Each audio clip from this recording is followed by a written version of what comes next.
Good evening, Chris. Thank you, my friend. Much appreciated. And thanks to at home for joining us this hour. Happy to have you here. So here's the headline tonight at the Washington Post. Are things falling apart for Trump? About 100 days in, the signs are almost uniformly negative for the second-term Trump project. Very provocative headline there. Are things falling apart for Trump? I don't know, but let's look. Let's look at the evidence from the Post tonight. Multiple polls this week showed Trump hitting new lows. His approval rating has been double digits underwater in surveys from the Pew Research Center, where he's minus 19, the Economist YouGov poll, where he's minus 13, the Reuters Ipsos poll, where he's minus 11, and now Fox News, where he's also minus 11. Trump was already more unpopular at this point in his presidency than any modern president not named Donald Trump. He's now flirting with falling below where he was even at this point in his historically unpopular first term. Quote, perhaps more troubling for Trump, most of his major policies are even more unpopular than he is. That suggests his image is largely buoyed by loyalists who might not like what they are seeing from him, but they still say they support him for now. Quote, around 6 in 10 Americans have been critical of both his tariffs and Elon Musk's roughshod efforts to cut government programs and employees. In one poll this week, Americans said by a nearly 2-to-1 proportion that the Trump administration should abide by a court order to facilitate the return of a man wrongly deported to prison in El Salvador, Kilmar Abrego Garcia. That's a court order the administration is apparently flouting. Polling also suggests Americans strongly reject the Trump administration sending hundreds of men to the brutal El Salvador prison without due process, as well as Trump's efforts to deport student visa holders. Quote, in sum, it's all an increasing mess. Trump might try to muddle through, including by pressing forward on tariffs and risking a constitutional crisis by challenging the courts to actually make him abide by their orders. Quote, but with the courts asserting themselves and the public taking an increasingly dim view of what he is doing, political gravity is taking a heavy toll. It took a little less than 100 days. Yeah, well, when you put it like that way, it does sound bad. It does sound like things are falling apart for Trump. But, you know, we've also got the receipts, like we've got the actual numbers. So you don't just have to trust the characterization of them in the Washington Post tonight. We can actually just look. Let's start with the Fox News poll. Why not? I should say that while Fox News on TV is all pro-Trump all the time, it's also true that their polling unit is just a normal polling unit that does normal scientifically sound polling. So you hear Fox News poll doesn't mean it's like a Foxy poll. It just means it's a poll that's done by the Fox News organization. That said, this is what they're turning up right now as Trump hits his 100 days benchmark, and it is really, really not good for Trump. Do you think the Trump administration has been competent and effective in managing the federal government? No, by a 9-point margin. Do you approve of the job Donald Trump is doing as president? No, by an 11-point margin. In the long run, do you think Donald Trump's policies will help the country? No, by an 11-point margin. So, you know, not positive on the big picture for President Trump. Well, what about the other president? Do you approve of the job Elon Musk is doing working with DOGE, the Department of Government Efficiency? Fox News poll respondents say no, resoundingly, by a 17-point margin. Do you approve of the way Donald Trump is handling the economy? No, by an 18-point margin. 18 points in the economy. Do you think Donald Trump's policies are helping the U.S. economy? No, by a 22-point margin.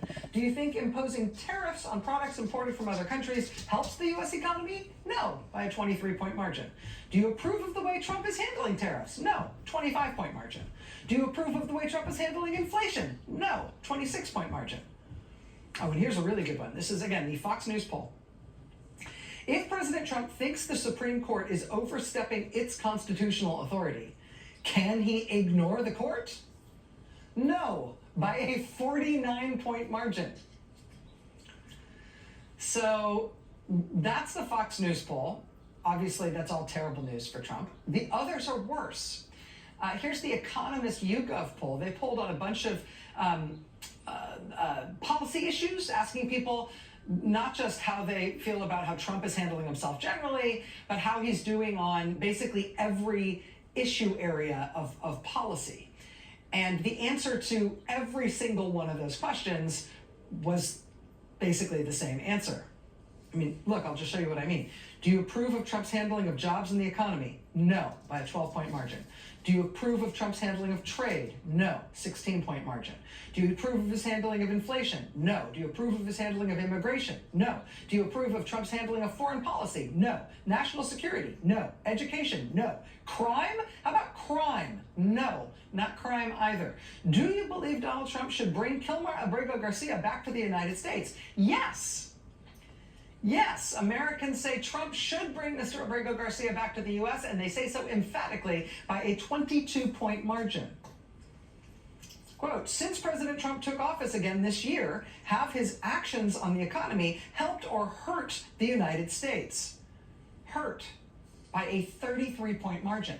Do you think Donald Trump has the temperament to be the president? No, by a 10-point margin. Are you confident in Donald Trump's ability to deal wisely with an international crisis? No, 13-point margin. Are you satisfied with what Trump has accomplished in his first 100 days as president? No, 15-point margin. Trump has been president for about 100 days. Has he performed better or worse than you expected when he became president? Worse by a 17-point margin. Since President Trump took office, has his behavior in the United States, has his behavior in the White House helped or hurt the United States? Not just the economy, but has he hurt the nation? Hurt. Has he helped or hurt? He has hurt the nation, Americans say, by a 24-point margin. Other than that, Mr. President, how's your first 100 days been? Couple more. And this is interesting. NBC News has brand new polling on young people's views. This is people aged 18 to 29. People aged 18 to 29 disapprove of Trump's handling of inflation and the cost of living by a 39-point margin.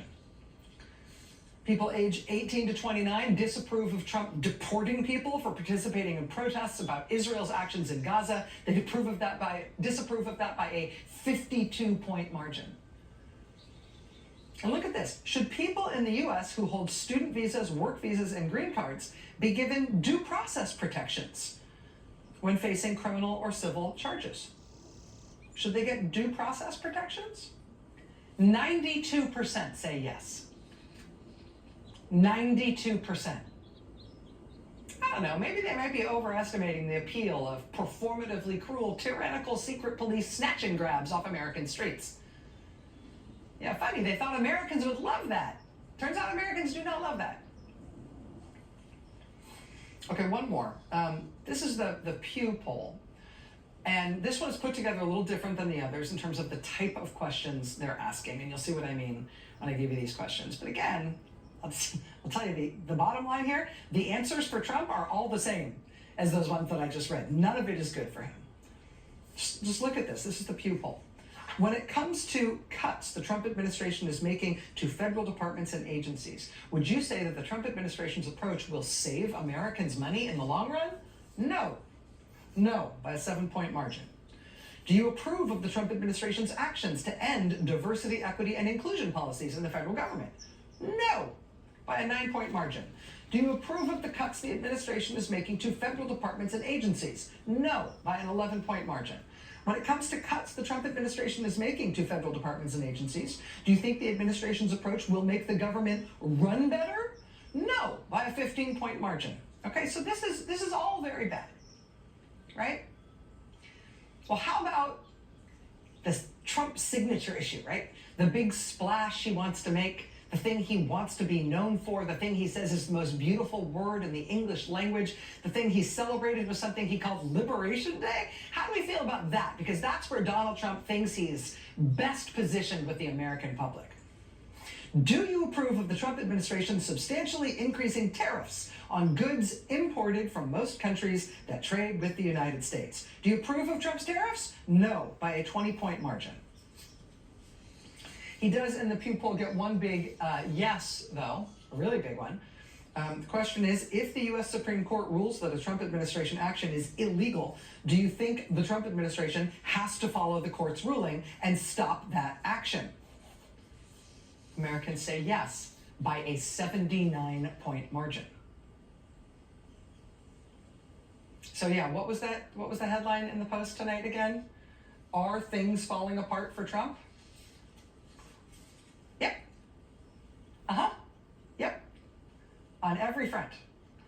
And I mean, the top line takeaways in terms of how the country feels about him are just brutal.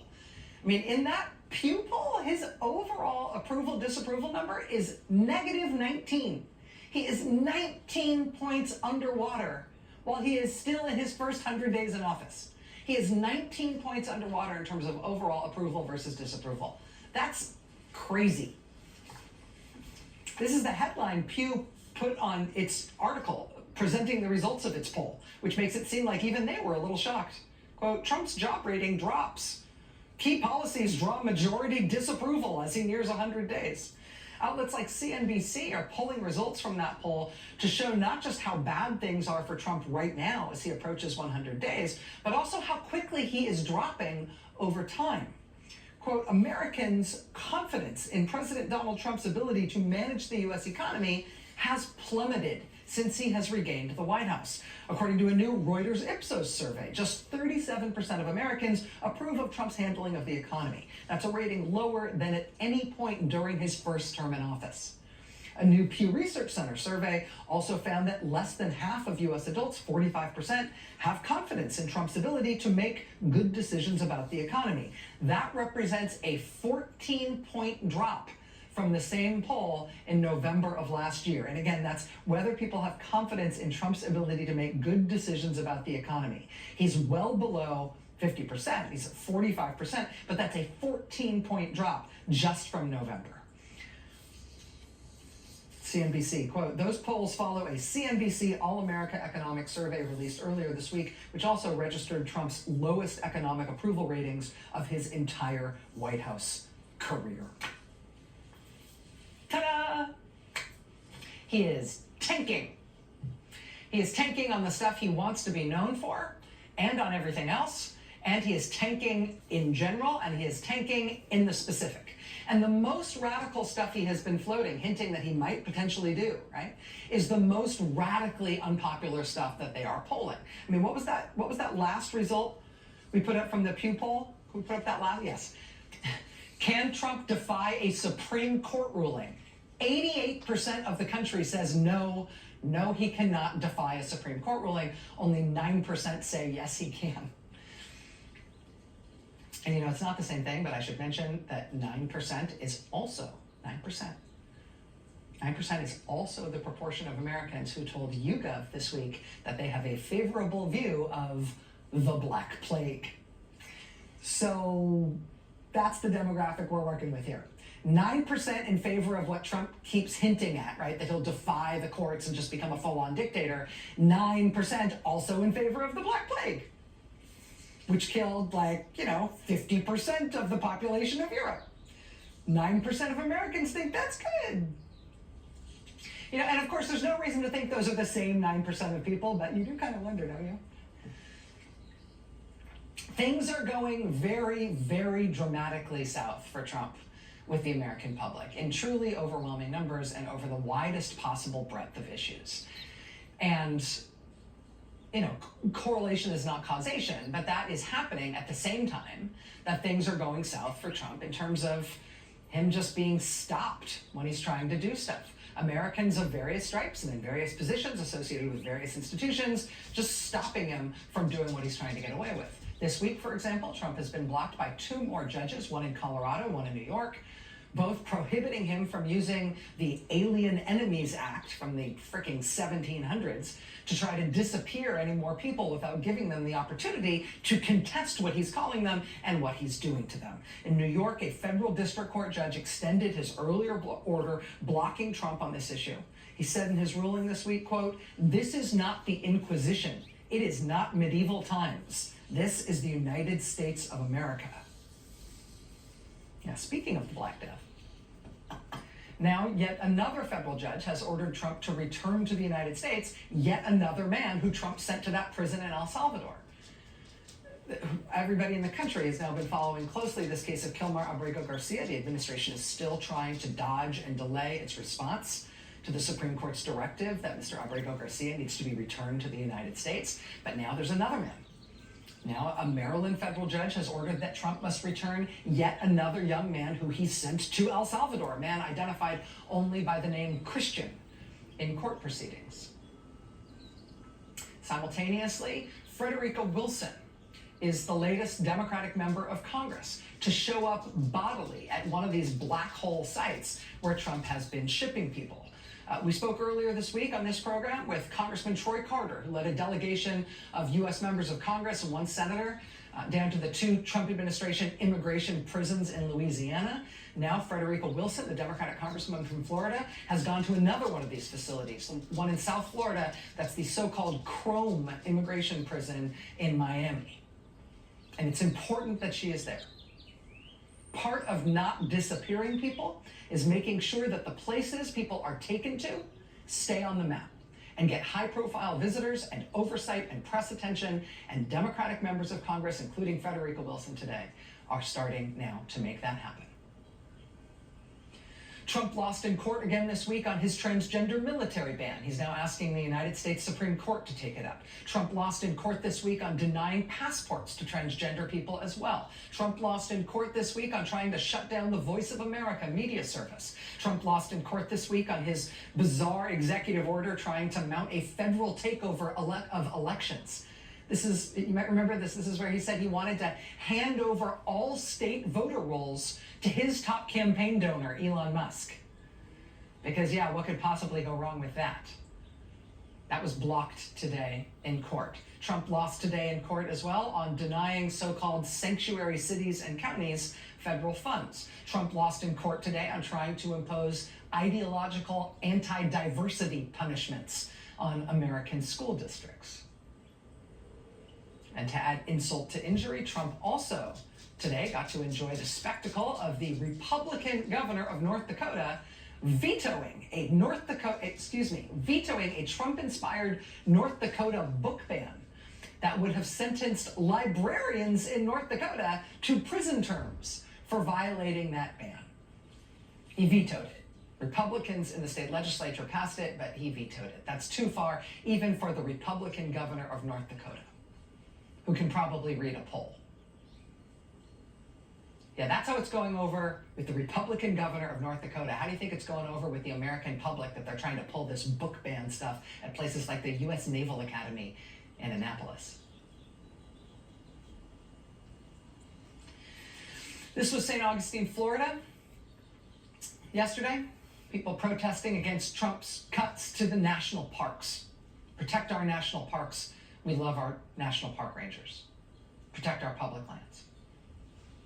This was Modesto, California, on the left side of your screen at the offices of Republican Congressman Tom McClintock. On the right side of your screen, that's Pueblo, Colorado, at the offices of Republican Congressman Jeff Hurd. In both cases, yesterday, people protesting against Trump and the Republicans' planned huge cuts to Medicaid. This was Des Moines, Iowa. Iowans rally for the rights of the deported. People rallying in Des Moines on the left side of your screen, and on the right side of your screen, people rallying at the federal building in Rochester, New York. In both cases, telling Trump to obey court orders, to stop disappearing people without due process. This was the courthouse in Charlottesville, Virginia. On the left side of your screen, people turned up. They're furious yesterday to protest after Trump's agents arrested immigrants inside the courthouse yesterday. And on the right side of your screen, that's Burlington, Vermont, where people again protested at the federal building in support of Vermont resident Mohsen Maddow, who was arrested, you will remember, at his U.S. citizenship test. How's Trump doing turning around public opinion about his behavior in office? Well, he's cutting Meals on Wheels for the elderly and disabled, dismantling the agency that does that. Trump is trying to have millions of people who are alive legally classified as dead in the Social Security Administration. Without any due process and without any process in place for these people to correct it, if and when they can show up at a Social Security office to try to prove that they are alive. Trump is apparently keeping in place his defense secretary, Pete Hegseth, who the AP is reporting tonight installed an insecure internet connection in his office, a public-facing insecure internet connection in his office that bypassed Pentagon security protocols, apparently specifically so he could use a commercial messaging app for texting, because maybe he didn't understand why his cell phone wasn't working inside the Pentagon for his texting habits. Oh, weird. How come your cell phone isn't working good in there? Better rig something up to bypass security. He's turning out to be a real peach on national security. Trump is apparently keeping him in place. Trump tonight has signed an executive order targeting, apparently trying to criminalize, the largest fundraising platform for Democratic political candidates and causes in the United States. We're going to speak exclusively with the CEO of that platform, Act Blue, in just a moment. We're also going to speak tonight with a member of Congress who led her constituents in what appears to have been a successful campaign to keep open her district's Social Security field office, which Trump was inexplicably going to close. So, are things falling apart for Donald Trump before his first 100 days are even up? Are they? Survey says yes. But the American people are pushing very, very hard to make very sure of it as well. And we've got lots to get to tonight on that front. Stay with us.